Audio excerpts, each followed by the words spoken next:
Doctor Ruchika Khandelwal. और last video में आपने देखा हमने डेफिनेशन ऑफ अकाउंटिंग और अकाउंटिंग साइकिल समझी थी। आप मेरे लास्ट वीडियो देखने के लिए आई बटन दबाएं और उसी के आगे की जो सीरीज है हम स्टार्ट करते हैं। आपको हमने उसमें डेफिनेशन, इंट्रोडक्शंस और फीचर्स, साथ ही में अकाउंटिंग साइकिल कैसी होती है, किस तरह हम अपने अकाउंट्स रखते हैं, ये आपको बताया था। अब अकाउंट्स प्रिपेयर करने के पहले हमें कुछ और थ्योरी जाननी है, तो आज हम स्टार्ट कर रहे हैं theory base of accounting. Accounting की बेसिक थ्योरी क्या है? थ्योरी बेस ऑफ अकाउंटिंग में जो वर्ड आपको दिख रहा है, जनरली एक्सेप्टेड अकाउंटिंग प्रिंसिपल। कोई भी काम हम करते हैं या किसी भी तरह की चीज, तो उसके लिए पहले एक नियमावली तैयार करते हैं, कुछ रूल्स रेगुलेशंस बनाते हैं। इसी तरह अकाउंटिंग में भी होता है। जब हम अपने अकाउंट्स प्रिपेयर करते हैं तो उसके पहले एक प्रकार की गाइडलाइंस, कुछ रूल्स रेगुलेशन तैयार किए गए, जिन्हें हमने जनरली एक्सेप्टेड अकाउंटिंग प्रिंसिपल कहा है। इसके अंदर अकाउंटिंग प्रिंसिपल, कंसेप्ट और कन्वेंशंस को हम कॉमनली इस नाम से कहते हैं, जनरली एक्सेप्टेड अकाउंटिंग प्रिंसिपल। अब प्रिंसिपल होते क्या हैं और अकाउंटिंग में प्रिंसिपल वर्ड का क्या मीनिंग है? तो principle of accounting are the general law और रूल एडॉप्टेड और proposed as a guide to action and settle ground और बेसिस ऑफ कंडक्ट और प्रैक्टिस। अकाउंटिंग के प्रिंसिपल से मतलब वो सामान्य लॉ या सामान्य रूल है जो हम जब भी अकाउंट्स बनाते हैं या उसको तैयार करते हैं या उसकी प्रैक्टिस करते हैं या कोई एक एक्शन उठाते हैं उसको तैयार करने के लिए, तो उनको गाइड करना, उसको एक मार्गदर्शन के रूप में लेना। ये definition American institute of certified public accountant ने दी है। तो अकाउंटिंग प्रिंसिपल एक अकाउंटेंट द्वारा वो सारे रूल जो एडॉप्ट करता है जिससे कि अकाउंट्स एक यूनिवर्सल हो, एक यूनिफॉर्मिटीज के साथ हो, उसमें एक कंसिस्टेंसी मेंटेन हो और अंडरस्टैंडेबल हो। ये सारी कैरेक्टरिस्टिक्स अकाउंट में डेवलप करने के लिए हम प्रिंसिपल्स का यूज करते हैं। अब अकाउंट्स में एक प्रिंसिपल को हम दो उसमें बांट के पढ़ते हैं, या ये कहें कि हमने इनको दो कैटेगरीज में क्लासिफाई किया हुआ है, accounting concept and conventions. Accounting concept और कन्वेंशंस में बहुत बेसिक सा डिफरेंस है। बहुत सारी बुक्स में जितने भी प्रिंसिपल्स दिए हैं वो प्रिंसिपल के ही नाम से दिए हैं, कुछ बुक्स में ये एजम्पशंस के नाम से है, कुछ बुक्स में ये कंसेप्ट के नाम से है, कुछ कन्वेंशंस के नाम से है। तो ये डिफरेंट बुक्स में डिफरेंट तरीके से दिए हैं, चीजें वही है। कुल मिलाकर बात वही कहेंगे हम कि अकाउंट्स रखने के लिए पहले से जो रूल्स रेगुलेशन और जो गाइडलाइंस तैयार की गई है, institute of chartered accountant of India द्वारा कुछ अकाउंटिंग स्टैंडर्ड तैयार किए गए हैं, उन्हीं के द्वारा ये कंसेप्ट और कन्वेंशंस निकल कर आते हैं। तो ये कंसेप्ट क्या होते हैं? तो ये किसी भी अकाउंटिंग रूल्स पर बेस्ड होते हैं। जब हम अकाउंट्स रिकॉर्ड करेंगे तो उसके पहले हमें कुछ चीजें माननी होती है। जैसे मैथ्स में जब हम क्वेश्चंस करते थे तो लेट अस एज्यूम, माना कि करके हम उस क्वेश्चंस को शुरू करते थे। तो यहाँ भी अकाउंट्स रखने के पहले हमें कुछ बातें माननी है, उसे एज्यूम करनी है। तो वो क्या है उसको हम कंसेप्ट की तरह देखते हैं। तो it is important follow the accounting concept because it enable the user of financial statement to understand them better and in same manner. आसानी से हमारे यूजर्स को हमारे अकाउंट समझ में आ जाए और सभी एक नजरिए से उसको देख सकें, एक वे में उसको देख सकें, इसके लिए हम कंसेप्ट्स फॉलो करेंगे।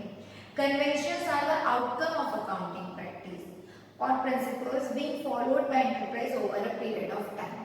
अब कंसेप्ट और कन्वेंशन में जो बेसिक डिफरेंस है वो क्या है? अकाउंट्स लिखने के पहले ही हम कुछ बातों को मान लेते हैं, कुछ बातें मानकर चलते हैं, वो कंसेप्ट्स होते हैं। हम पहले से अपने मन में इन धारणाओं को लेकर चलते हैं कि हम ऐसा करेंगे, जब अकाउंट्स बनाएंगे हम इन बातों को मानेंगे। कन्वेंशन, जब हम अकाउंट्स बनाते होते हैं और लगातार उसकी प्रैक्टिस करते हैं तो बहुत सारी बातें अकाउंट्स बनाने के दौरान सामने आती है कि हमें इन्हें भी फॉलो करना चाहिए और हम उसे फिर लगातार फॉलो करने लगते हैं, तो वो कन्वेंशंस होते हैं। तो कंसेप्ट और कन्वेंशंस दोनों ही अकाउंट्स को एक यूनिफॉर्मिटीज देने के लिए, कंसिस्टेंसी देने के लिए हम उपयोग करते हैं और ये हमारे अकाउंट्स प्रिपरेशंस को बहुत आसान कर देते हैं।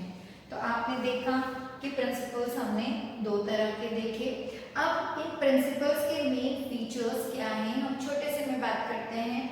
ये मैनमेड होते हैं, व्यक्ति जब प्रैक्टिस करता है तो इसे बनाता है, जो भी सजेशन एक्सपीरियंस के दौरान या उसे प्रैक्टिकली वर्क करते हुए आता है उन सब बातों को ध्यान में रखता है। ये फ्लेक्सिबल होते हैं, as per situation circumstances nature of business के अकॉर्डिंग ये चेंज भी करने पड़ सकते हैं और ये हम चेंज करते हैं। और ये जनरली एक्सेप्टेड होते हैं, हर प्रकार के बिजनेस या हर नेचर का बिजनेस, चाहे वो स्मॉल हो चाहे बिग हो, चाहे डिफरेंट टाइप्स के ऑर्गेनाइजेशंस हो, सभी इन प्रिंसिपल्स को सामान्यतः एक्सेप्ट कर लेते हैं। तो आपने देखा कि ये क्या है जनरली एक्सेप्टेड प्रिंसिपल।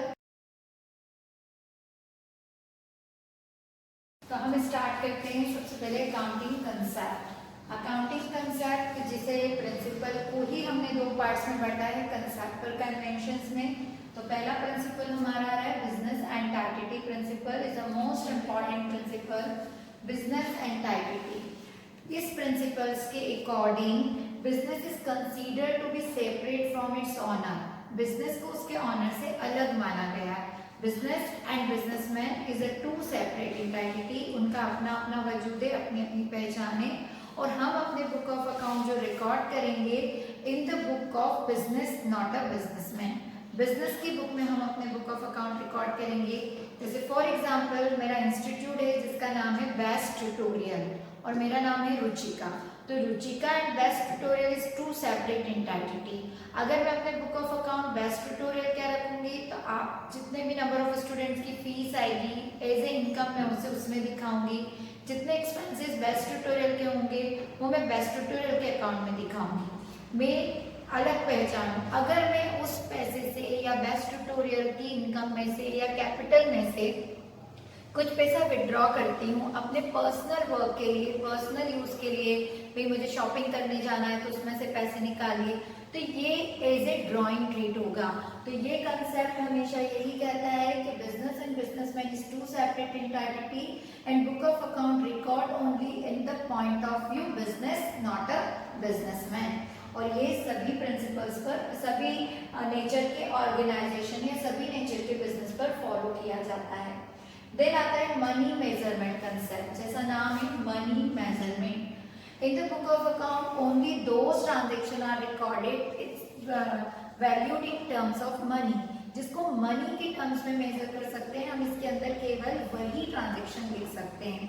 जैसे फॉर एग्जांपल कि आपने कुछ वर्कर्स अपॉइंट किए वर्क के लिए, उनको हम सैलरी देते हैं तो हम इसमें सैलरी शो करेंगे, वो वर्कर कैसा परफॉर्म कर रहे हैं, उसमें एक बहुत डिवोशन डेडिकेशन से काम कर रहा है, एक बहुत लेजी है, उसका वर्क परफॉर्मेंस उतना अच्छा नहीं, तो आपके बुक ऑफ अकाउंट ये शो नहीं करेंगे। आपके बुक ऑफ अकाउंट केवल ये शो करेंगे कि उनको सैलरी कितनी मिल रही है, क्योंकि हम मनी की टर्म्स में के उन्हें ही मेजर कर सकते हैं, परफॉर्मेंस को मेजर नहीं कर सकते। देन आता है गोइंग कंसर्न। गोइंग कंसर्न मतलब जब हम बिजनेस स्टार्ट करते हैं तो इस मान्यता के साथ या इस एजम्पशन के साथ शुरू करते हैं कि हमारा बिजनेस बहुत लंबे समय तक चलेगा। इट शोज द अनफॉर्सिनेबल फ्यूचर, ये एक न देखने वाले भविष्य, मतलब हम कल्पना भी नहीं कर सकते, ऐसा मान के चलते हैं कि बहुत लॉन्ग पीरियड तक हमारा बिजनेस रन होगा, तो हम अपने बुक ऑफ अकाउंट को उसी तरीके से उसी सोच के साथ रखते हैं।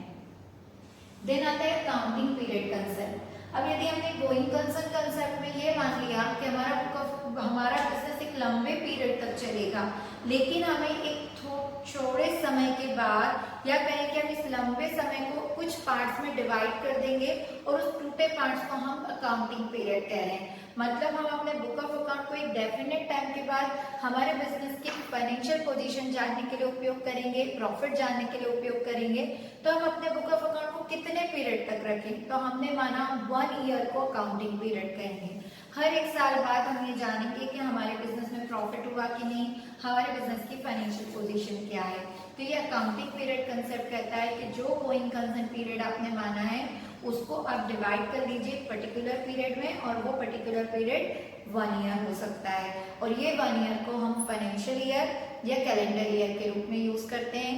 यदि हम अपने बुक ऑफ अकाउंट 1 अप्रैल से 31 मार्च रखते हैं तो वो हमारा फाइनेंशियल ईयर होता है, और यदि हम अपने बुक ऑफ अकाउंट्स को 1 जनवरी टू 31 दिसंबर रखते हैं तो वो हमारा कैलेंडर ईयर होता है। देन हम बात करते हैं इसके बाद कॉस्ट कंसेप्ट की। ये भी जैसा नाम है कि हम अपने बिजनेस में जितनी भी असेट्स एक्वायर करेंगे बिजनेस को चलाने के लिए या बिजनेस को स्टैब्लिश करने के लिए, तो उसकी रिकॉर्डिंग, उसको बुक ऑफ अकाउंट में हम उसकी कॉस्ट ऑफ एक्विजिशंस पर रखेंगे। जैसे फॉर एग्जांपल कि मैं मेरे इंस्टीट्यूट के लिए एसी लेती हूँ और एसी शोरूम पर खरीदा, एसी की कॉस्ट क्या है, वहां से मेरे इंस्टीट्यूट तक लाने का ट्रांसपोर्टेशन कॉस्ट, उसे लगाने का इंस्टॉलेशन कॉस्ट, ये सब जोड़कर जो कॉस्ट बनेगी वो कॉस्ट ऑफ एक्विजिशन होगी। दैट मीन्स किसी भी असेट्स को एक्वायर करने से लेके रेडी टू यूज तक की कॉस्ट मिलाकर जो कॉस्ट होती है उसी पर हम उसे अपनी बुक्स में इंटर करते हैं। तो हिस्टोरिकल कॉस्ट कंसेप्ट ये कहता है। Then full disclosure principal.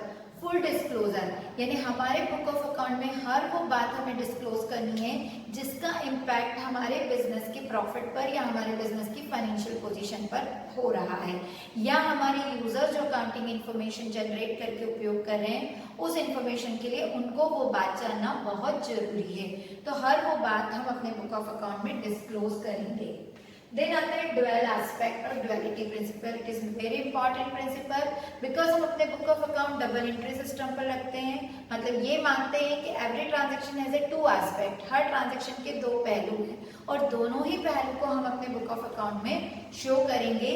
यही ये कंसेप्ट कहता है और इसी कंसेप्ट से हमारी अकाउंटिंग इक्वेशंस निकल कर आती है। अकाउंटिंग इक्वेशन, ये इक्वेशन होती है assets is equal to liabilities plus capital. ये पूरा एक चैप्टर है जिसे हम डिटेल में नेक्स्ट वीडियो में डिस्कस करेंगे। यहाँ सिर्फ मैं बता दूं कि ये ड्वेल एस्पेक्ट कॉन्सेप्ट से निकल कर आई हमारी अकाउंटिंग इक्वेशन। देन आता है मैचिंग प्रिंसिपल। मैचिंग नाम से यानी किसी चीज को किसी से मैच करना, किसको किससे मैच करना।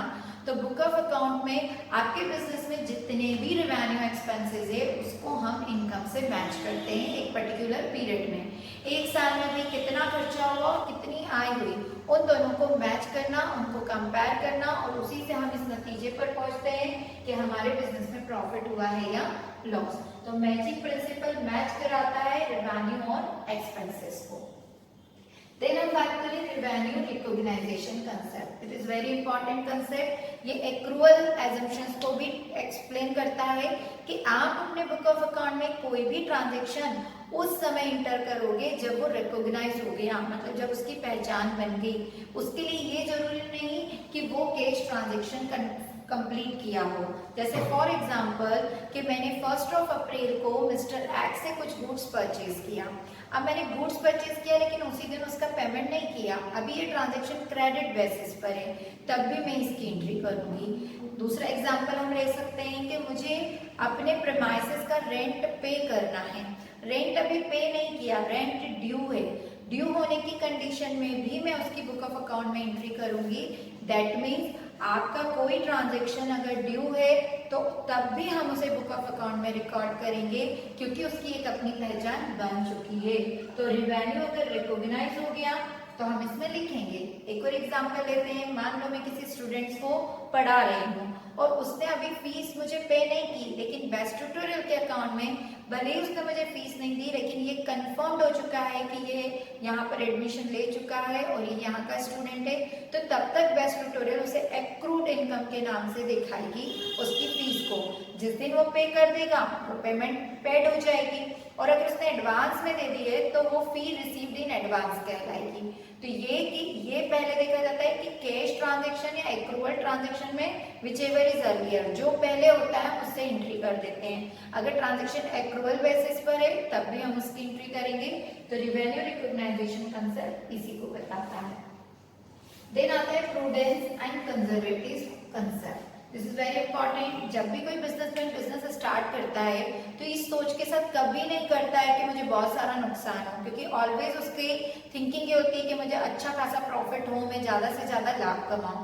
लेकिन ये एक कॉन्सेप्ट कहता है कि भाई आप बिजनेस कर रहे हो प्रॉफिट के लिए, लेकिन आपको तैयार रहना है भविष्य में होने वाले लॉस के लिए। तो do prepared for anticipated loss. एक अनुमानित हानि अगर कभी भविष्य में होती तो आप उससे कैसे निकलेंगे। इसके लिए जनरल एग्जांपल देती हूँ कि बारिश के दिनों में हम अगर अपनी टू व्हीलर के अंदर अपना रेनकोट रख के चलते हैं तो क्यों चल रहे हैं, प्रिकॉशनरी, कि कभी बारिश आ गई तो हम उस रेनकोट का यूज कर लेंगे या उस अम्ब्रेला का यूज कर लेंगे। ये कंसेप्ट बिजनेस में यही कहता है कि इन फ्यूचर आपको कोई नुकसान होने वाला है तो उसके लिए आप कैसे तैयार रहेंगे। तो इसके लिए हम प्रोविजंस बनाते हैं, रिजर्व्स बनाते हैं। जैसे मैं एक एग्जांपल दूं कि हम बहुत सारे लोगों को गुड सेल करते हैं, उसमें से कई को ऑन क्रेडिट बेसिस पर करते हैं। अब उसमें से मान लो किसी ने हमें पेमेंट नहीं दिया, हमने बहुत रिमाइंडर दिए तब भी नहीं दिया, तो हम उसे बैड डेब्ट्स मान लेते हैं कि पैसा डूब जाएगा। हमें पहले से मान के चलते हैं कि इस तरह का पैसा डूब सकता है, तो हम उसके लिए प्रोविजंस क्रिएट करते हैं। तो प्रोविजन, रिजर्व, ये हम क्यों करते हैं, इसी प्रूडेंस और कंजर्वेटिव कंसेप्ट के कारण। इसी कंसेप्ट से हम अपने क्लोजिंग स्टॉक को रियलाइज्ड वैल्यू या market value whichever is earlier उस वैल्यू पर हम शो करते हैं। देन आता है वेरिफिएबल ऑब्जेक्टिव कंसेप्ट। जब हम अपने बुक ऑफ अकाउंट में किसी ट्रांजैक्शन को इंटर करते हैं तो उसके लिए सपोर्टिंग डॉक्यूमेंट होना जरूरी है। किस पर बेस्ड है, आप जब मार्केट में कोई गुड्स खरीदने जाते हैं तो सामने वाला आपको रिसिप्ट देता है, तो ये प्रूफ होता है कि आपने हमारी शॉप से माल खरीदा। तो उस प्रूफ एविडेंस क्या है, तो यहाँ सपोर्टिंग डॉक्यूमेंट आपका बिल हो गया, कैश मेमो हो गया, इनवॉइस हो गया। इनके आधार पर ही आप अपने बुक ऑफ अकाउंट में उन ट्रांजेक्शन की एंट्री करेंगे। ये वेरिफिएबल ऑब्जेक्टिव कॉन्सेप्ट कहता है। Materiality principle is very important. आपके बिजनेस में रोज ही न जाने कितनी घटनाएं, कितने इवेंट्स होंगे जो इतने जरूरी नहीं है कि आप उसे बुक ऑफ अकाउंट में रखें। तो ये आपको डिसाइड करना है कि उनमें से कौन सी बात मटेरियलिस्टिक है, कौन सी बात बहुत इंपॉर्टेंट है जिसे बुक ऑफ अकाउंट में दिखाना है। ऐसी सारी बात जिसे बुक ऑफ अकाउंट में दिखाना जरूरी नहीं है, जो इमटेरियल है, उसे आप शो न करें। तो इस तरह से आपने देखो मैंने अलग अलग एक्सप्लेन नहीं किया कि पर्टिकुलर कंसेप्ट है, ये कन्वेंशन है, क्योंकि अलग अलग ऑथर की बुक्स में ये अलग अलग मेंशन है। किसी ने किसी को कंसेप्ट माना, किसी ने कन्वेंशंस माना, किसी ने एजम्पशंस के नाम से दिया, किसी ने प्रिंसिपल के नाम से दिया। तो मैंने कॉमनली आपको कंसेप्ट, कन्वेंशंस, प्रिंसिपल एक साथ बता दिए। ओवरऑल हमने इतने पॉइंट्स देखे, और ये सब जब हम बुक ऑफ अकाउंट बनाएंगे तब इन सब बातों को हमें ध्यान रखना है, और इस पूरे रूल्स और गाइडलाइंस के साथ हम अपने बुक ऑफ अकाउंट तैयार करेंगे। आई होप आपको ये पूरा टॉपिक क्लियर हुआ होगा, क्योंकि ये बहुत इंपॉर्टेंट टॉपिक है। ये थ्योरी है बेसिक अकाउंटिंग की, अगर ये क्लियर नहीं हुई तो आगे प्रैक्टिकल में आपको बहुत सारी प्रॉब्लम्स फेस करनी पड़ेगी। फिर भी कोई डाउट है तो आप कमेंट्स बॉक्स में लिखें, और मुझे जरूर बताएं कि आपको ये वीडियो कैसा लगा। कोई भी डाउट से आप उसमें लिख सकते हैं। हमारी ऑनलाइन क्लासेस भी अवेलेबल है, और पिछले वीडियोस देखने के लिए आप आई बटन पर क्लिक करना नहीं भूलें। नए वीडियोस के नोटिफिकेशंस के लिए आपको आई बेल पर क्लिक करना है, और मेरे वीडियो को सब्सक्राइब करना ना भूलें। All the best, thank you.